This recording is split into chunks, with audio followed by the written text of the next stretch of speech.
Can you beatbox? Oh, yes. That's amazing. Welcome to the Ground Up Show. Today on the show, I've got RJ Woessner. He's an actor here in New York, and believe it or not, he's not struggling. But that wasn't always the case. When I first moved here, I had no idea what I was going to do or how I was going to even get to this point. We talk about how to overcome failure, the importance of getting paid for your art, and why you should think about diversifying your talents. I think naturally we are persuaded to have one focus. You kind of have to be multi-hyphenated. This is the Ground Up Show.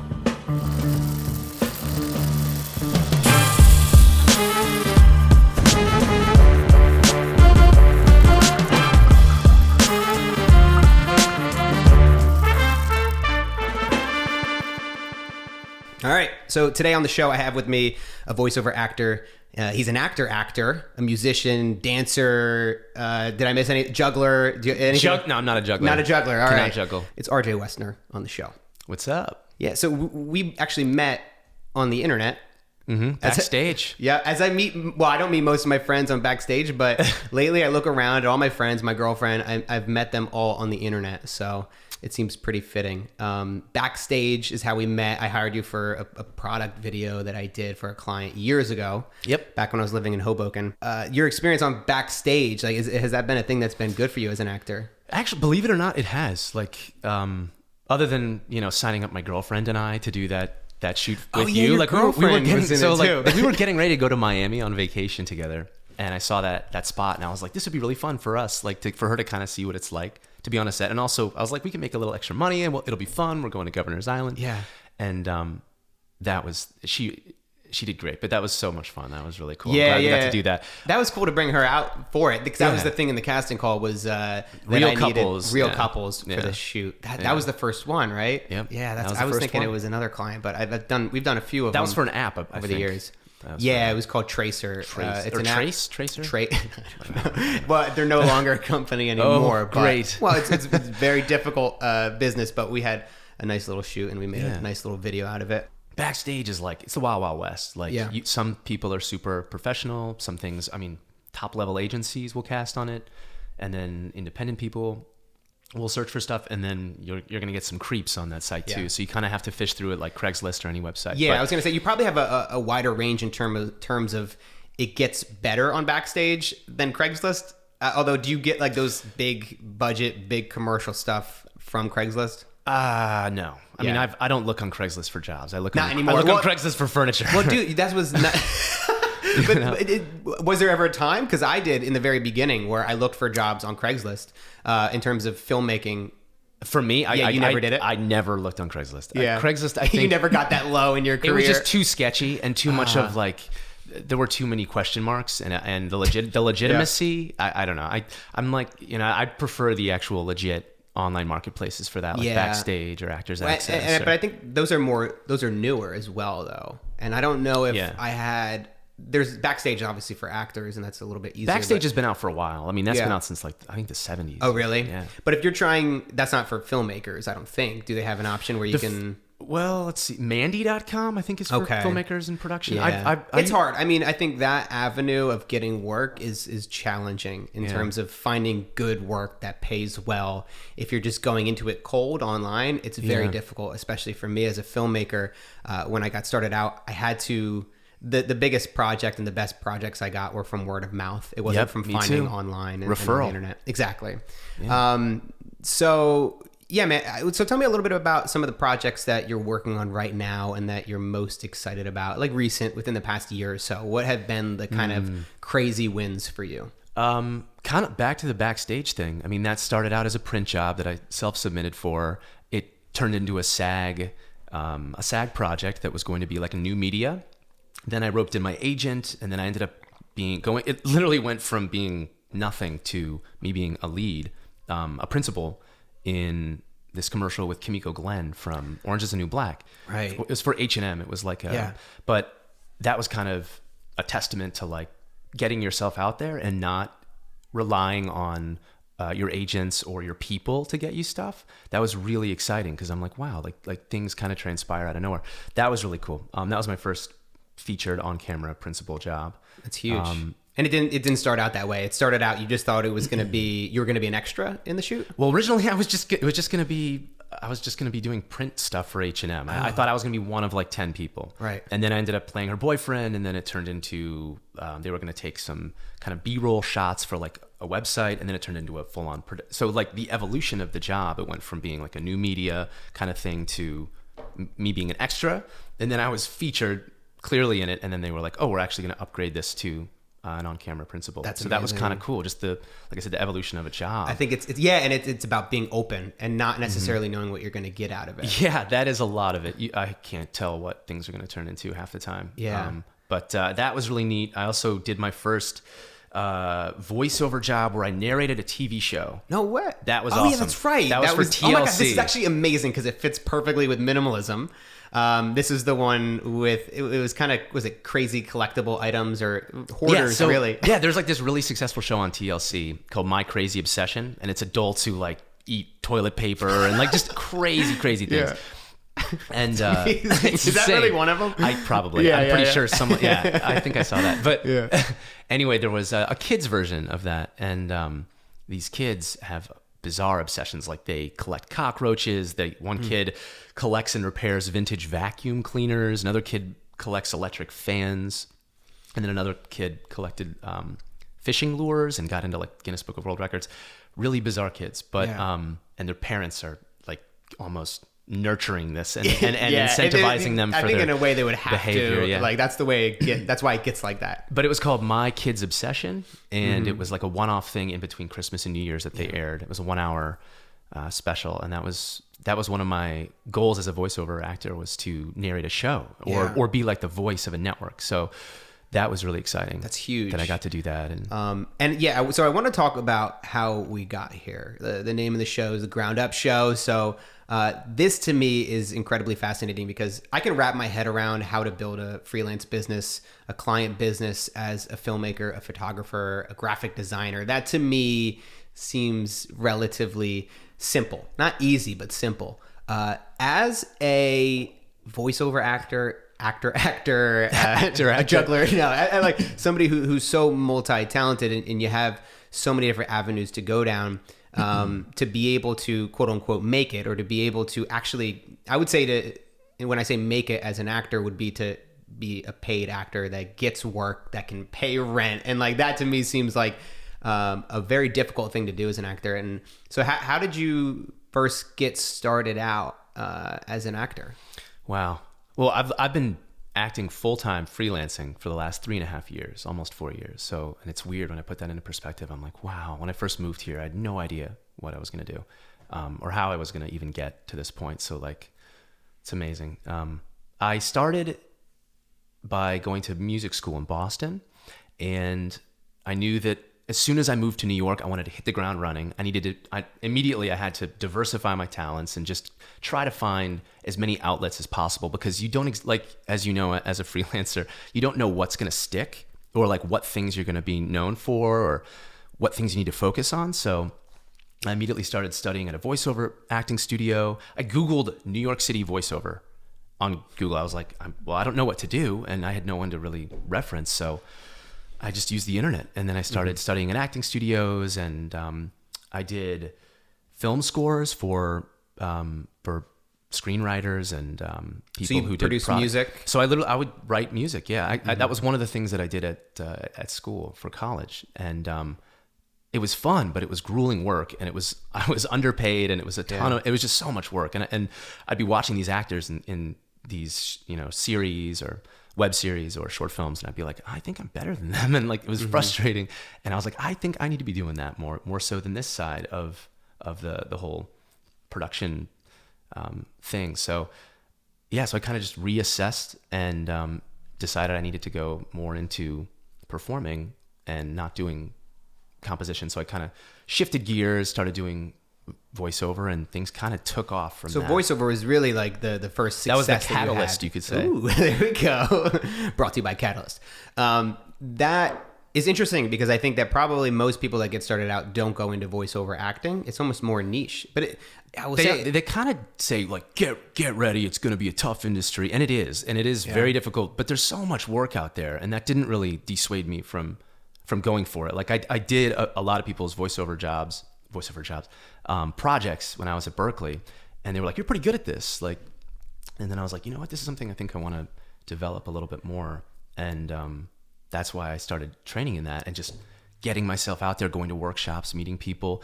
That's what landed me my first agent, who I got online, who found me on a voiceover casting website. And then that kind of led to the next thing. And I started meeting casting directors, and they were like, "Oh, you should be doing more union stuff." And they linked me up with some of the bigger agencies in New York. And that kind of opened up doors for more commercials. And it's just amazing how things kind of pan out. And that's what I actually noticed myself, is that in the beginning, it was very slow to build my business. And I did a lot of weddings. I did a lot of really crappy projects that I wasn't proud of, and that, they were far and few in between. So I'd get a project and it would last me for about a month. And then 2 months I'd go by without getting another project.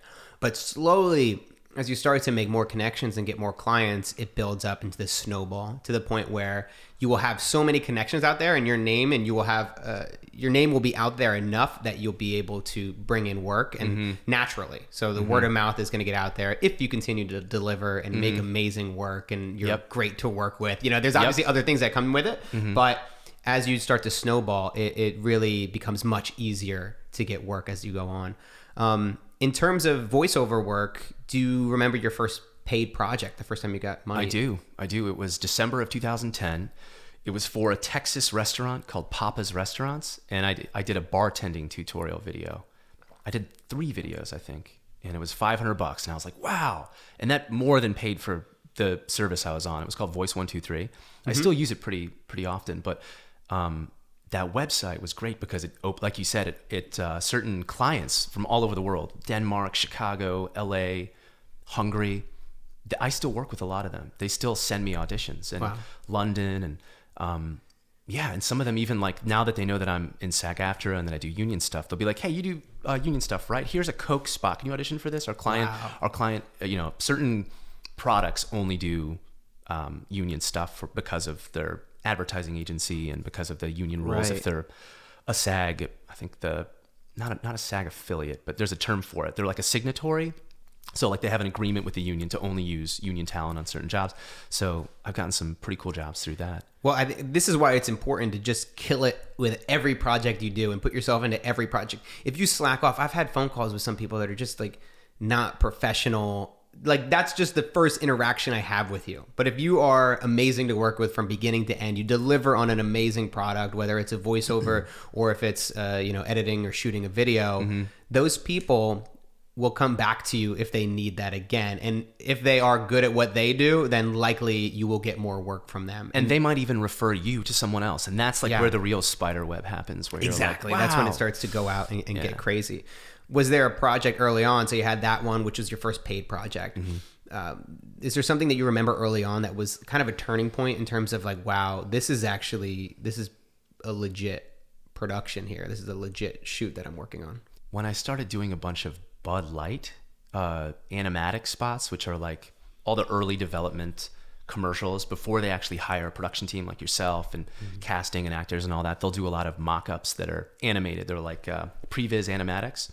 And I was hired by an advertising agency to do a bunch of these spots, and I made some really good money doing that. And that's when I realized like, whoa, this is like actually something that is feasible that I can do. And that opened up some other doors. And through doing that at that agency, I still work with that agency, but now I'm a motion capture performer. Oh, this is amazing. At that agency. And I've been there almost 3 years freelancing I started out part-time a couple days a week, and now I go in like 4 or 5 days a week. I get a text every morning, like if they have spots that need to be shot, and they'll be like, "Hey, are you available?" I'm like the first guy that they call. It's amazing. No way. And it's all just this through is an amazing gig. So but it snowballs. It's incredible. Talk about that particular gig, because this is you. They hook you up with these balls. You're wearing the green screen. They hook me up with balls. They hook me up with balls. They do. Yeah. It's like a tight form-fitting suit that has, I think, 54 or 58 markers on it. Oh, there's not balls on it. They look like balls. They're balls. They're reflecting bulbs, balls, Gotcha. markers, whatever you want to call them. Yeah. But it's a room with a bunch of very expensive cameras. Each camera is like $10,000 or $15,000 a piece, and they shoot actors, and then they use our body language and they transpose it to animated characters. And they have animators in Thailand who create these really cool, beautiful animations of real people. They'll actually do facial scans of real people, and they'll use that on the spots so that when the casting or the advertising agency looks at the animation, they can get a real life sense of what it's going to look like. This is a good example of diversifying your skills and your talents. That's a weird in between thing where you're kind of doing like almost like dance. It's very physical. There's a lot of acting, dance. And but then you obviously sing, you do music, you do voiceover acting, and actual acting.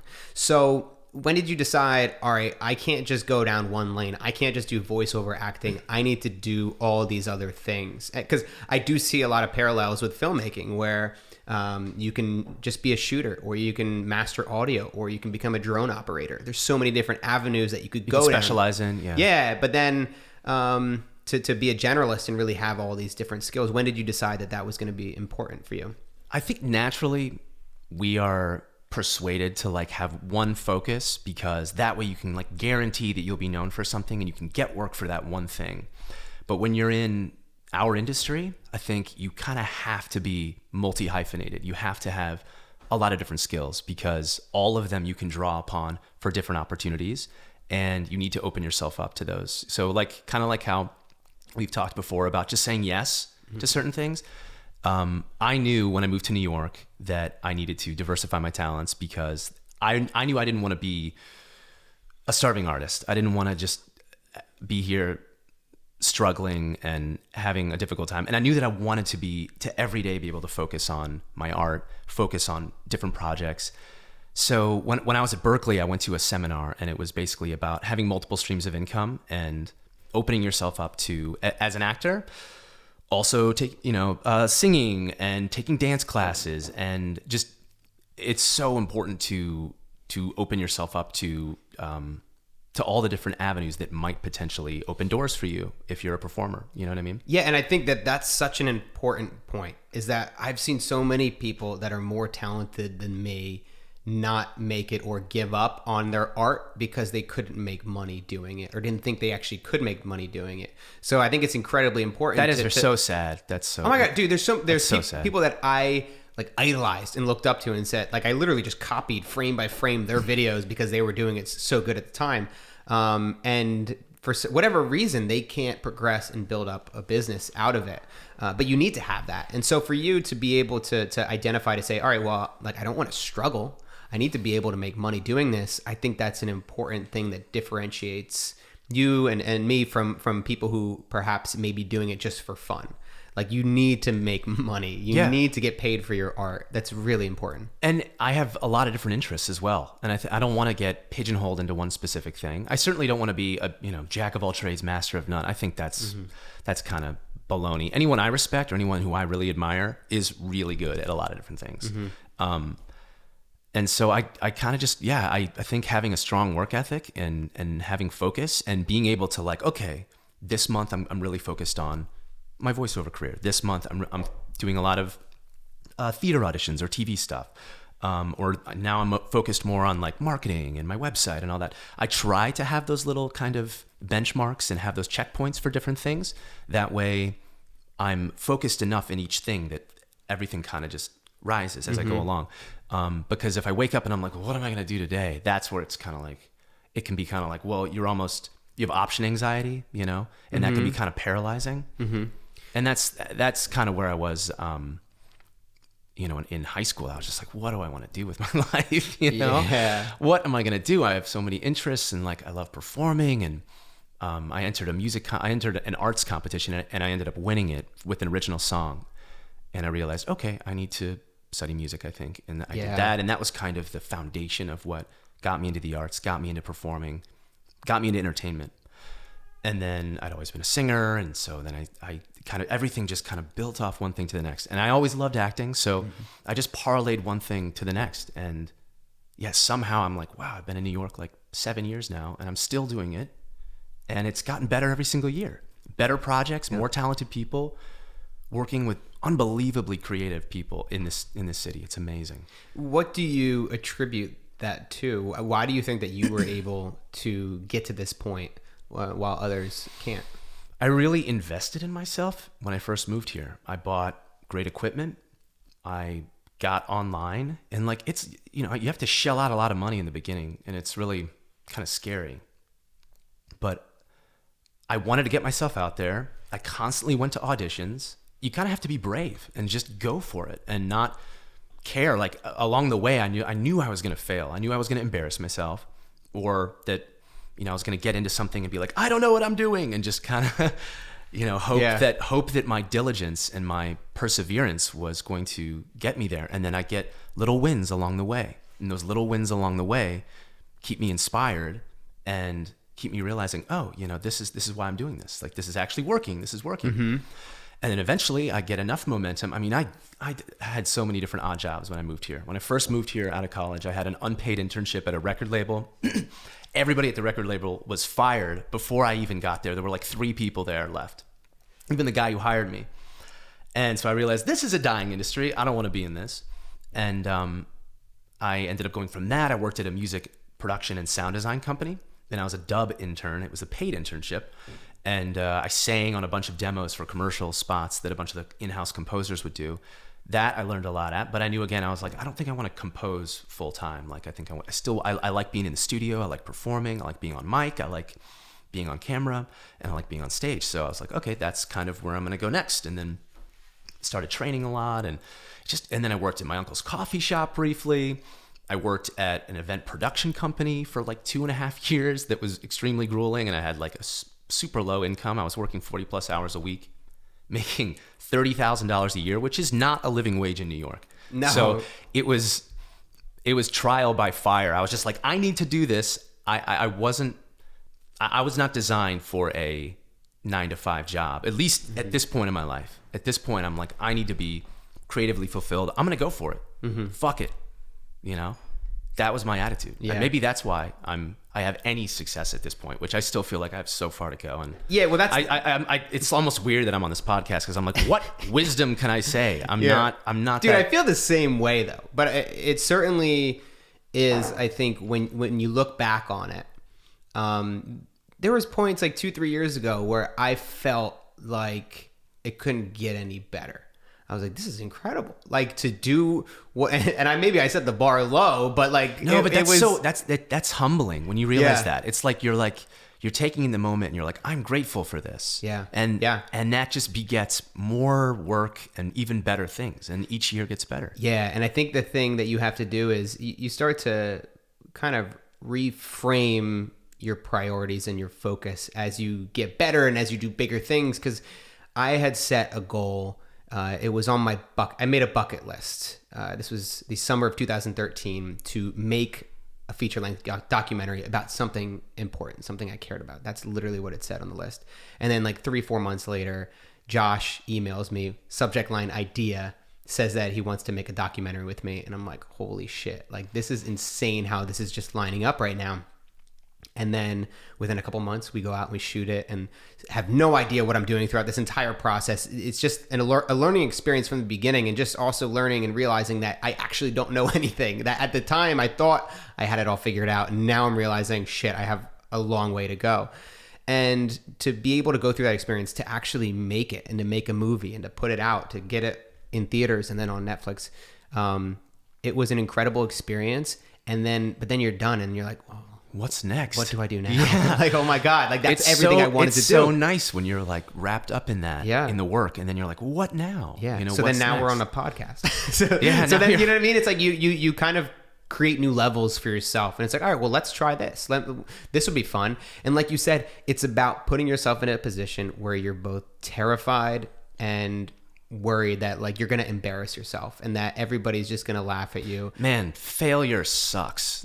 It obviously sucks, but it is so important. And you have to, like I said, you have to be brave, and you have to just like suck it up and go for it. And you're going to learn along the way, because at least in the acting game, it's kind of a numbers game. Like, if you stick with it and if you continue to train and continue to go for it, eventually people are gonna fall away. And hopefully you'll be remembered. Every year, like my New Year's resolution is like usually an assessment of my year, and then I reevaluate like the things that I want to focus on. So kind of like how you said, you were like, I want to make a documentary that I really care about, and then Josh reached out to you. That's what happened with me last year. I was like, I need to be singing more this year because I've kind of steered away from that part of my life. And sure enough, I was in India and I got a text message. Hey, we have this show. I got referred to an a cappella theatrical show called Vocalocity. It's like the Pitch Perfect movies on stage. In real life. Yeah, in real life. It's actually a really kick-ass show. It was really fun. And I got that offer and I came back and I learned the show in 4 days at NYU, learned the music on my own, learned all the choreography, flew out to Cedar Rapids, Iowa, and did a tour of that show for like a month. And like, I'd never done something like that before. I'd always been kind of timid about going on tour because I'm like, I don't want to lose momentum in New York. I don't want my agents to like forget about me. And I don't want all my kind of recurring jobs here in New York to kind of like fizzle away. And so that was something that I kind of put into the cosmos and I got it. That was my year. I did 2 national tours. I went all over the country. I got to perform in front of amazing audiences. Like some audiences were like 2,000 people from like San Antonio to Maine to Florida to Bermuda. It was amazing. Yeah. And so I'm not too big on the law of attraction and the secret and that kind of stuff. That's, to me, tends to go a little bit too much in the direction of frou-frou, as I like to call it. Or woo-woo. Oh, woo. Maybe woo-woo is the word. I say the woo-woo kind of, yeah. Frou-frou maybe just... frou-frou woo-woo. Yeah, brings it down to another level. But the way that I see it, and the way... So going out and talking to all these people through minimalism and learning about their experiences about how they struggled in the very beginning. They were stuck at a point where, you know, they were either overweight, they were unhappy, they were in a job they didn't like. All of them, across the board, that's what their lives were like. And like every single time, the first step was to ask questions and to look inward and to say, why am I unhappy? What do I actually want? What should I be doing with my life? These are questions that I don't think most people ask. I think most people tend to get caught up wherever they're at and they're just thinking very micro. They're like, well, if I just get this promotion, then I can do this and then maybe I can switch jobs to this. And it's very small as opposed to saying, well, what will fulfill me? What will actually make me happy? Those questions are more difficult and they're questions you have to continually ask yourself. Like you had gotten to a point where you felt like you were doing very well and you were getting paid as an actor and a voiceover actor. And then now you're like, well, what can I do next? What should I focus on this year? And I think people have to continually ask themselves these questions. Oh, yeah. And continually look at themselves and figure out what you should be doing right now. Yeah, you have to look inward and you have to stay in tune with yourself. So what I want to do is I've got a voiceover for you. Okay. So you know how I create these little teasers for each show? Mm-hmm. I'm going to do a teaser for your show, but I want you to do the voiceover for it. Okay. So this is the voiceover. But here's the thing. You're a voiceover actor. You're incredibly talented and you can do so many voices. Mm-hmm. So I figure let's get a few takes in. Let's get some different options. Right. So let's start out. Do it. I got a couple here. And then you can certainly freestyle after that. Tell me. Let's do like sophisticated millennial. This is who you're trying to target. This week on The Ground Up Show, our guest is the multi-talented RJ Woessner. He's an incredible voiceover actor, and juggler. Not really. And he'll be talking about how he got so goddamn good at everything. And let's do quirky comedy. So just really upbeat, crazy, weird. Yep. This week on The Ground Up Show, our guest is the multi-talented RJ Woessner. He's an incredible voiceover actor, and juggler. And he'll be talking about how he got so goddamn good at everything. And then dark drama. This week on The Ground Up Show, our guest is the multi-talented RJ Woessner. He's an incredible voiceover actor, and juggler. And he'll be talking about how he got so goddamn good at everything.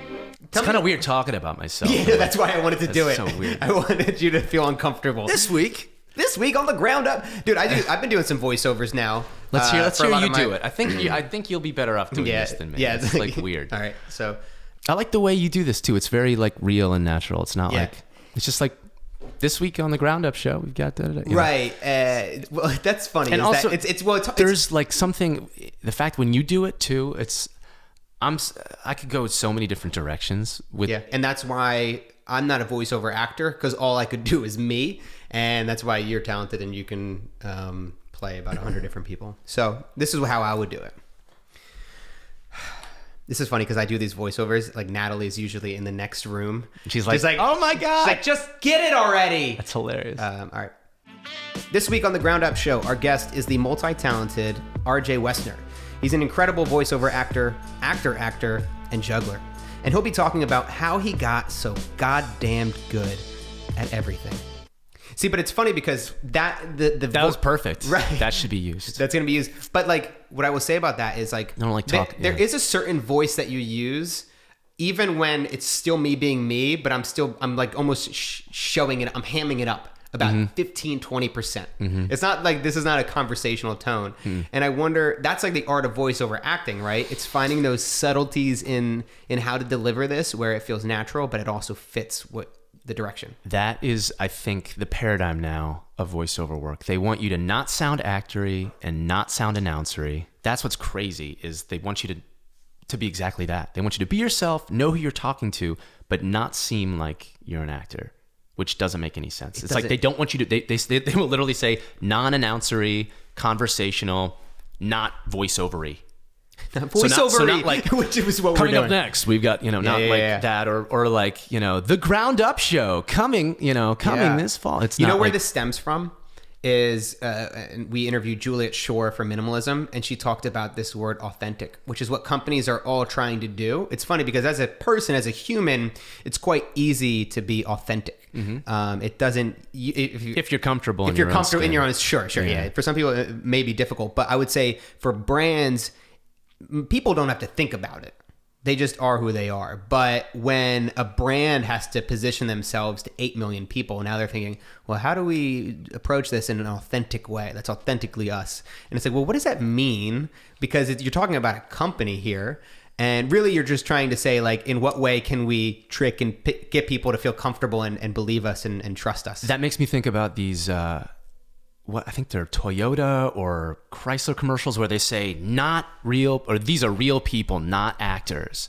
And it's like, they're actors. Like, they're getting paid by SAG-AFTRA to go on that spot. They're being told what to say. If they say something that the client likes, they'll say, okay, say that again. Can we get that? Absolutely. Can we get that one more time? Actually, can we check the lighting? Hold on. Here we go. Okay, they use that little lighting thing to check the whatever. Meter. And they'll go, okay, say that again, a little bit slower. Okay, great. And then that'll end up in the spot. And it's like, that's what acting is half the time. Exactly. And so that is the most inauthentic thing ever. And they think that they're fooling us. Have you seen the parody ones? That's so annoying. Have you seen the parody ones?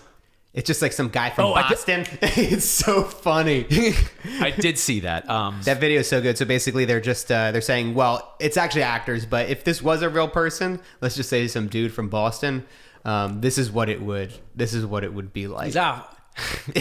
What are some of the bits that he says? He's like, oh, this is a fucking Toyota. This is a fucking Toyota. Yeah, it's obvious it's Toyota. This is not an Audi. You think this is an Audi? Oh, what I love, the best one is he's like, what's the award? There's like a name for that award. It's like the JD Power Association. And he's like, that fucking award only is like means that the car looks good for like 3 hours. Like it doesn't for 3 weeks. It's like initial values. It's so good. Doesn't mean anything. I love that, and I love it when people like call shit out. These people are real people, not actors. Like that whole like sham is just it does not fly. It's not original. I wonder if it works. It's like reality TV. Reality TV works. It's incredibly entertaining. It's incredibly addicting, and they're real people. They're being authentic, but they're being told what to say. They're being fed lines. Like, do you watch any reality TV? Not really. Not really. Natalie makes me watch The Bachelor. Yeah. See, once I live with my girlfriend, I'm sure I'll be watching Real Housewives, Kardashians, all that. The Bachelor is. Here's what I hear. It's so addicting. I'm not watching that. You can't do it. You can't even start, because once you go down that path, you're done. Here's what I'll say about The Bachelor. It is some of the best produced content I've ever seen in terms of engagement, in terms of pulling you in. Because for the final 3 episodes, it's usually between 2 to 3 people, and the only question the guy's asking is, who do I love? Do I love her? I don't know. I might love her. I don't know what to do. And that's it for 3 episodes, and they just keep... It's like, if you actually look at the script, if you were to read it, it's the same shit over and over and over again, but somehow they cut it. These producers are geniuses to where they can create compelling content, and it is difficult. You do get hooked. And then I'm like, fuck, now I got to watch this. Now I got to watch The Bachelor. And here's the problem that I have. My girlfriend's Australian. So she has the Australian Bachelor and the American Bachelor. Like, come on. Tell me that I just am not overwhelmed with the amount of reality TV in our house right now. No, thank you. I know. I tried to get rid of the TV. I said, well, because I like to do these little kind of tests and try to say like, well, it would be fun to like just get rid of the TV and then see how it would be. I feel like I'd be more productive. I could listen to more podcasts. I can get rid of. I almost went over here thinking my phone was over here. Yeah. Get rid of my phone. Sometimes I just want to not have to. Like I'm addicted. I am addicted. Absolutely. And I hate it. Like, like 10 years ago, I didn't compulsively grab my phone. I do it too. And I do it so much now that it is detracting from me working. Like it is a legitimate problem. Like I want it to be away, but if I miss a text, if I miss an email, that might be a huge job or an opportunity. Right. And so I have this undying, unwavering fear that like I'm going to miss an important thing, because in my industry, literally, if I don't pick up the phone for certain gigs, like I did SNL twice because I picked up my phone. Wow. Like, and right then and there, I got to do SNL. So like, that's so tough, man. That's such a hard thing to navigate. And I got to sing on Letterman with Bastille because my voice teacher is a vocal contractor in New York. So like, I have to be at the ready. So I can't disconnect entirely. You know, it's a catch-22. It's like a paradox. It's like I need it in order to get more work, and I also need to get away from it in order to be focused and. It's a sacrifice, because like obviously you do have to be willing to give up some work. If you go on vacation, you go away for certain amounts of times, you go on the subway. Like there are certain times where you obviously can't get a hold of, and these are risks that you have to take. And obviously the further along you get, when you get to doing feature length films and being the lead star in a major motion picture, you, I think, have a little bit more options, and you don't have to be available in the moment right now. Like where those opportunities could slip by and you're okay with it, you have to be willing to accept. And this is something that I learned early on where, when I try to prioritize and not look at email 100, 200 times a day, you have to be willing to let go of some work and to sacrifice some work. But it's just, it's personal decisions, and it's how much you want to be able to give up. But like, the biggest indicator for me that I have a problem is if I go to the grocery store and I'll say, I'm not going to bring my phone. I'm just going to leave my phone here. And then I go to the grocery store, and then there will be pauses throughout where you just kind of stop at the end of an aisle, or you're waiting in line for checkout, and you just go for your phone. And then I'm like, I don't have my phone on me. And then it's like, but then you have to retrain. You have anxiety. Yeah, like, oh my God, where's my phone? I missed something. Or just like, where is it? Did I lose it? Yeah. Like, and everybody else expects you to have your phone, and they get upset if you don't text them back right away. But it is about, I think, at least in that respect, setting expectations for those people to say, hey, listen, I'm not going to always be on my phone. But it is a scary thing how that Twitch is just always there, and we're always checking. And conversely, you also have to be on top of your like Instagram and your YouTube and all your different pages. Like your content has to be, if you want to be keeping interest, you have to be on that. So like you have to be on it, but you can't be on it too much. It's like such a delicate balance. But I think that maybe there's a difference in two things and I'm just now starting to create original content, so I'm learning a lot about it. Mm-hmm. There's a difference between interacting with people and your audience and then creating content for them. And like creating content for them, you can't do that at the same time as you're interacting and on Facebook and Twitter and YouTube. You're absolutely right. So you obviously dedicate that time. And like, so if you're going to record a voiceover, or if I'm going to make a video, I'm just going to focus on creating content. And that's how you build an audience, really. I think how the interaction is important when you're actually building a community, and when you're actually trying to get people to come back, and they say like, oh wow, like, even if they see that you're interacting with somebody else, especially I think the bigger you get, that becomes more important. But like, I don't think that's going to necessarily build your audience. It's going to make your audience more loyal and like you more, but you have to make great content. So I think that's what you have to focus on first. You're right. It's a different experience if you're just like scrolling through and checking in with people or whatever, versus like, okay, now I'm only focused on. You could technically like not interact with anybody and just create content all day and push it out without actually looking at it. A part of me thinks the super talented people just do that. Like they don't, I mean, you have to be engaged somewhat, but like if you just send the great stuff out there, like it's going to flourish. I think so. Yeah. And I asked Josh from The Minimalists when I started this podcast. This was like probably last year, the end of last year. I said, hey, like, do you have any advice? Like, what do you think about building this thing? And he's like, I don't know. Like, I don't like it. And which is, I love it when somebody will say, I don't know. Most people try to, and even me, I try to bullshit answers so often that bullshit I'm like, yourself. Yeah, where I'm like, I know what I'm talking about. But he's like, I don't know, man. Like, here's what I do know. Just focus on creating the best content you possibly can. Focus on that. And then, that's going to be your way forward. If you just keep focusing on making awesome content that people want to consume and people enjoy. That has been my MO. Just focus on like kicking ass, getting better, developing your craft, and let that speak for itself. Don't get hung up on Instagram likes or your Instagram following or like what people think or how you're perceived. Like, just focus on the work. Like, just try to be the best you, and your career will go in the right direction, and certain doors will open, and everything else is a distraction. And I think the great thing about it is that most people are distracted. Most people aren't creating and making things. So if you can focus on making things and you're relentless about it and you keep going, I think that's, Tim Ferriss says it's about, most people don't even try. Most people don't start a podcast or even like create their first voiceover acting reel. Most people don't do that. So just by that simple fact, you're one of a very small percentage of people that's willing to actually try, which means that you have a much likelier chance to actually make it. I'm curious when you decided to make the move to New York, why you chose New York versus LA. Most people I think are drawn to LA. It's obviously the acting center of the world. So why did you choose New York? I chose New York. I came to New York twice when I was in high school for a show choir competition for it's called Showstoppers. This show choir is a big deal in the Midwest. That was like my only outlet as a performer. I get to sing, dance, act, hang out with pretty girls, and that was fun.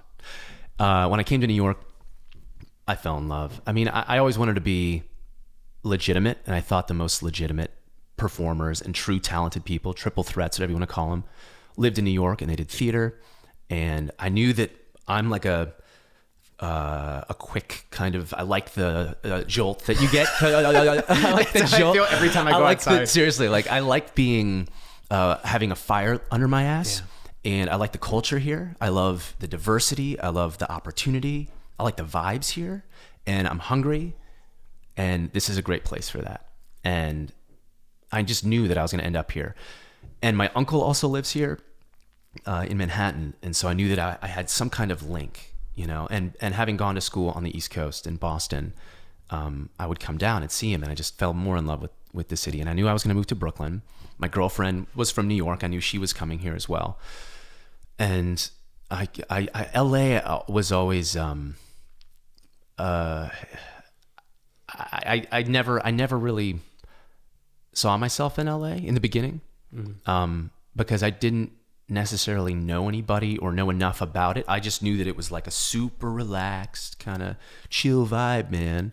And I don't know. I was just like, New York, that's where I'm going. I feel the same way. And I think for people starting out, New York is actually an amazing place if you're in our industry, because there's a reason they call it New York City prices. Because if you're trying to be a filmmaker in LA, there are thousands of other people that are vying for the same exact job that you're vying for. Precisely. And they will do it for way cheaper. Mm-hmm. Undercutting everybody. And then you're just like, what am I doing? I can't do it. Sitting in traffic right now. And this guy's just as good as me. So you honestly should do that video for $100 with that guy, because I'm not going to do it. Mm-hmm. So I think, and maybe I'm exaggerating this, but this is what I've heard from other people who have hired those in LA compared to here, and have kind of run the gamut in terms of freelancers. But I think New York's a great place to be. It's a very difficult city, and especially we're lucky we don't have to deal with the morning commute and a lot of that madness. Like Natalie has to deal with it every day, and when we have shoots early in the morning, you have to deal with like just shoving yourself onto a train. Man, does that suck. There's so much about New York that's amazing, and then there's a lot of it that's just like old people jerking off on the subway. Oh. like you're gonna go into a subway car and there's just gonna be shit on the ground. Somebody just decided to take a dump in the middle of the floor. That's just what happens in New York. And there's a lot of that, and it's noisy. And like you said, that fire under your ass, I think is great when you get started out. Yeah. But after a few years of being here, you're kind of like, man, I just need a beach. I need to just get away. When you leave, when you're in New York for more than 3 months and you leave, you're like, holy shit, like your shoulders relax a little bit. You're like, what have I been doing for the past 3 months? I have a love-hate relationship with this town. I love it so much for the opportunity. I love the people. I love the culture, food, arts, everything here is amazing. But there's too many people. Everybody's angry. It's a difficult place to live. You can't do things. You can't go to Hamilton. You can't go to the... That's for the elite or for the lucky who win the Hamilton lottery. I saw Hamilton. Did I tell you that? No, you didn't. Yeah. Dude, well, see, because I was up on this before everybody else was up on it. Did you see it at the Public? No, I didn't see that. I was actually going to get tickets for that, but then for whatever reason... but I'd heard about it. I heard about it back since when he did the original White House Poetry Jam thing, where Obama was there, and he did the original Alexander Hamilton rap. And sweet. So I've been following Lin-Manuel, not like his theater stuff, but he did a lot of videos with College Humor, and I was like, this guy is amazing. And like just like admired him for his rap talents. And then because I was big into hip hop, and then to kind of watch as that show evolved, and then they did a first run of tickets, and it sold out pretty damn quick. And then there was a second run that they did. And I was just like first day for whatever reason, I happened to check online and I got tickets. I had to get them 8-9 months in advance, so still like quite a wait. But we ended up getting second row, right down in the front. It was incredible. It was an amazing show. And I don't know, honestly, like that was one of my first Broadway shows. I don't go to a lot of Broadway shows. It's a show that I feel like I need to see to have the lyrics and the hip hop. I need to visually see it to reinforce what I'm hearing, because there's so much happening. So many times. There's so much happening in it. It's hard to follow what's going on, and to also to like remember the lyrics. Yeah. Other than like the poppier kind of hooks, You also look at it in a different way than most people. I think you kind of you can really understand what he's doing with this song and picking apart the storylines. How does a bastard orphan son of a whore? Yeah, I'm very oral, so like I like to, or I'm very good at. I'm oral too. This show is changing very quickly. Oral. It's a weird word. AURAL. Mm-hmm. So I like remember things well if I can reinforce it by listening. Right. So like whether I'm learning lines or whether I'm learning music, I have to get it in my body and in my brain through listening. Mm-hmm. That's the best way. That I've found. Is there a show that I should go see? Because that's the only one that I've seen. Have you seen The Book of Mormon? That's kind of old. I haven't seen it. Here's the thing. Natalie and I bought tickets for The Book of Mormon. Well, it was last Christmas, I think, or 2 Christmases ago. We both bought each other the same exact gift. We both bought each other Book of Mormon tickets. I think I remember you telling me this story. And then she ended up buying the better seats. She spent more on her tickets. So we kept hers, got rid of mine, and then there was a snowstorm on the day that her tickets were. So literally, we bought 4 tickets. So what happened? No show. Did they cancel it? They canceled the show because of the snowstorm. So they didn't have like a... They just refunded you. Oh, yeah. Shit. Yeah, it's because the way they book these things out. So she ended up getting to see it with a friend who just randomly got extra tickets, won in the lottery. Okay. I didn't see it yet. So I think I do want to see that. It is brilliant. I actually auditioned for it yesterday. Oh, you did? Yeah. That show is so amazing. Yeah. Oh my God. That would be cool. I would respect you so much more if you did that. I know, right? I would respect right now it's myself. Pretty low. If I could that's the thing is, I have a lot of friends now who are on Broadway, and just my network of people who are doing it. It like reinforces like I'm good enough to do this. Like I just have to have the tenacity. I have to just keep working at it. It's a game. Is that the next step? Like, you think that would be pretty amazing? Like, to get to a certain level with voiceover, I had to make my way up the rungs and get noticed by casting directors, so that they're like, yeah, bring RJ in or whatever for this. And it's the same thing within that community. The casting directors, at Telsey or any of the theater casting companies, like you kind of have to get in there on the radar, so to speak. And then they'll be like, okay, he's not right for this, but maybe he's right for that, and just hope that your moment's going to come. Mm-hmm. But there's so many there's so many talented people in this city. It's hard. And so many talented people in LA that like I don't have any animosity towards the people who I'm going up against. Like I'm rooting for them. I'm not. Obviously, I want to do well myself, and I want to reach my own goals. Yeah, and this is the one thing I noticed about you from the very beginning, is just that you're such a great guy. You're like just to hang out with, and like just upbeat personality.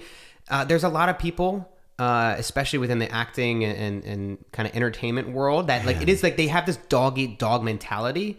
But the thing that I found even for myself is that there's plenty of work. Just relax. Like, there is plenty of work. Hang out, have a good time, and not stress about like, oh, I didn't get that job. This guy got this job. I'm more talented than him. Like, it's just, you kind of have to surround yourself with people who think like that as well. Because if you're around people who are always like making excuses or complaining, it gets really exhausting. And I think they kind of say, you should find your tribe. You should find your people who kind of lift you up, and your people, and there are a lot of awesome people especially in the theater and acting community. There are amazing people, but then there are also some really shitty people who are self-absorbed and just difficult to connect with, and they're obnoxious or what have you. So like that can kind of be like, oh my God, how am I going to survive this? Or how do I associate with these people, Yeah. And it's so important to find people that you can, but there's like people like that in every industry, in everything. And so that's why people say, I try not to get hung up on that. And that's what people say about LA. Like, oh, the people suck. It's like, come on. Dude, if you're in a city with over 10 million people, LA's fantastic. Yeah, it's if great. you can't find 15 friends in LA, then like there's more. The problem is you. Yeah. it's nobody else but you. So yeah. It's also just a cop out. It's fun because it's like it's a cliche thing. Well, LA, the traffic sucks, but the weather's great. There's no water. It's expensive. Okay, great job, buddy. Like be original. Yeah. Like it's the same with New York. New York is tough. Everyone always says, I would never live there. I love visiting, but I would never live there. Okay, well, that's great. We don't want you to live here because it's already really crowded. No, I'm kidding. But it's fun living here, though. Like, we're in our 20s. This is like the time to grind and live here. Yeah. And do it. Yep. And then hopefully, like right now, I'm just riding this wave. I don't know what the next thing is going to be, but I've learned to be okay with that. You know what I mean? Like, I just know that I'm gonna keep moving forward. And my mom always said, I sound like Forrest Gump. Mama always said, laughs like a box of chocolate. No, my mother always said, like, one day at a time. And I've always tried to think of that because it's so easy to just get bogged down and like, where am I going? What is all this amounting to? And like, what am I going to be when I grow up? And she was always like, she's like, I'm, 60 and I still don't know what I'm going to be when I grow up. It's very easy to be overwhelmed, especially today. So to be able to just take it one day at a time. Yeah, there's some value in that. And just focusing on what you need to do today. And then, the one thing that you mentioned, so you're doing auditions and this is just kind of the life of an actor, really. Yeah, the grind. There are some overlaps there with filmmaking where I get a big client, a big project, and it's hard to describe what that feeling is. It's kind of like a euphoria and like an excitement about this project. Also, the realization that, well, now I got to do the work. Now this is when the work actually starts. Talk about that a little bit and some of your kind of those wins, and because I'm sure you have to fail a lot and you have to go on a lot of auditions that just aren't the right fit for you or they don't see it. And then you get those wins. What's that process like? What's the process like for auditioning, failing a lot, and then getting these big wins every once in a while? It's kind of like how you said. It's weird. It's like I'll audition for a lot of things. Maybe every 30 auditions that I do for voiceover, I'll book one. But if I'm doing something independently, like through an online marketplace, like if I'm self-submitting for stuff, maybe because I'm more selective, it'll be like 1 in 10 or 1 in 8. But when I'm doing theater or when I'm doing television and stuff like that, like a lot of the time I'm like, I have no idea what feels good now. Like I'll leave an audition and I'll be like, that felt good or that felt terrible. And like, I've learned to just let it go. I've learned to just not dwell. That's been one thing that's good. When I first moved to New York, I was very sensitive. And I think New York has kind of hardened me a little bit and made me have thicker skin and be able to kind of realize like, okay, like leave the work in the room, treat the audition like a performance, an opportunity to like have fun and then let it go, tear up the script and move on and then go to the next thing. And that has been like a really enlightening thing that I've been able to just like focus on the work, do it. Something may happen from it, something may not. And a lot of times, like just like with you, I'll get referred to something, and that will open more doors. But then the occasional audition I'll end up booking and I'm like, oh, wow, they really? Like I booked that? That was weird. You know, sometimes the ones that you think you nailed, you don't get. And then the ones where you're like, that was interesting, you end up getting. And it's so weird. Yeah, I think it's so bizarre how that works out. But that's the thing, is that even so on a micro level, and what I'm doing, like creating YouTube videos, sometimes you don't know what's going to stick, what's going to work, what's not, but you just have to keep throwing shit at the wall. And every once in a while, if you get like 5 to 10% return in making good shit, I think you're headed in the right direction. Let's say that somebody is stuck right now. Okay. They're trapped they don't know which direction to go. What can somebody do today in order to set themselves on the right path? I would say don't get hung up on the small stuff and stay enthusiastic, stay passionate, remind yourself why you're doing what you do and how lucky you are to get to do what you do.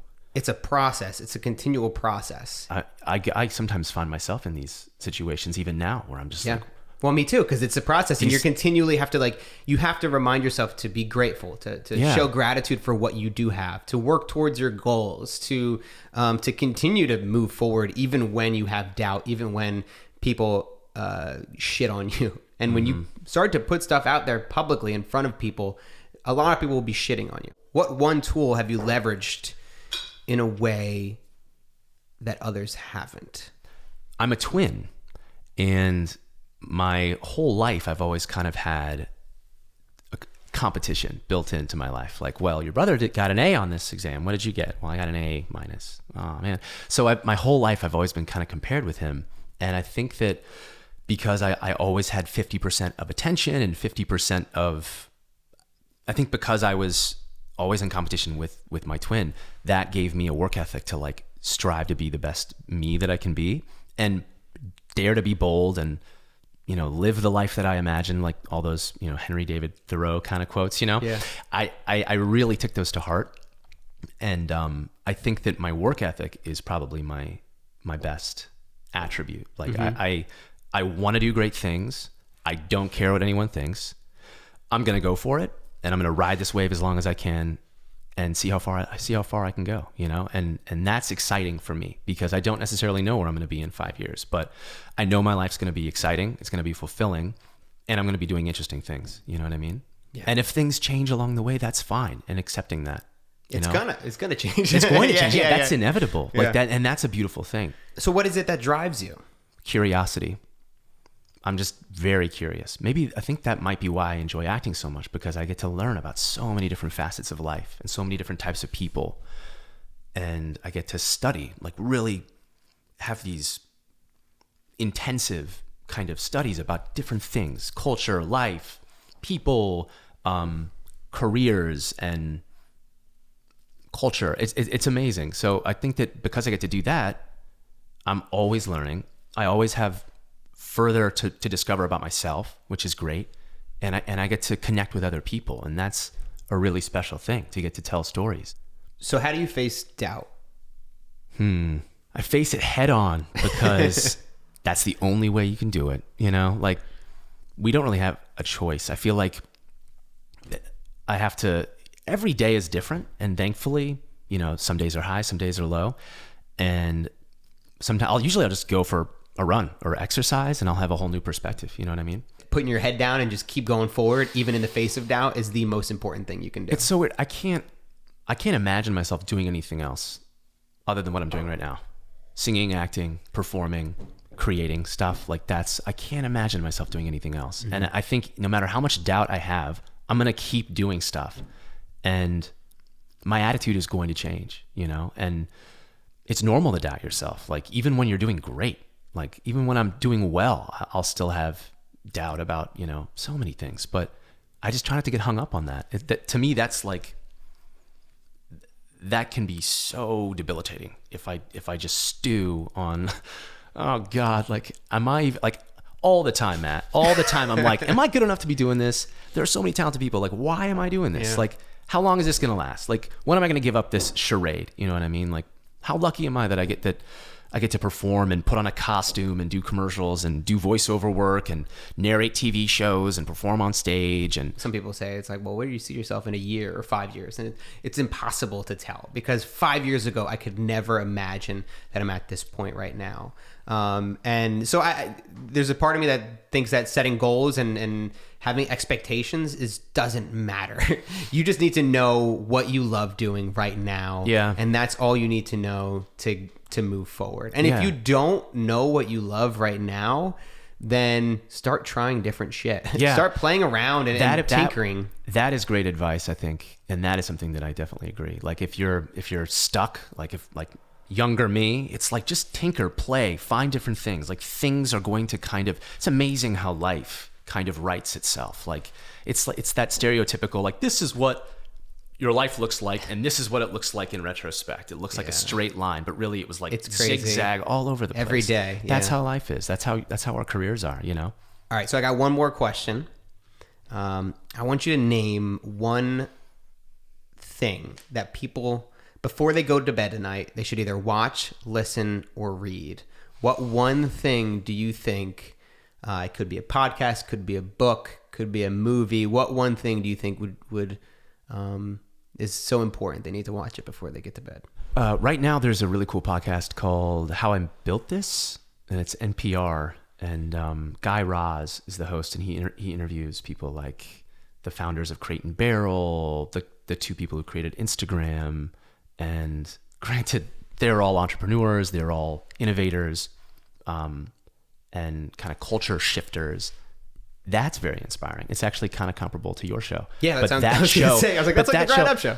Yeah, except the Ground Up, you're dealing with like literally people at the ground, at the base level. I'm basically subterranean. I'm like below the ground. We just have some air above us. We haven't built Instagram yet.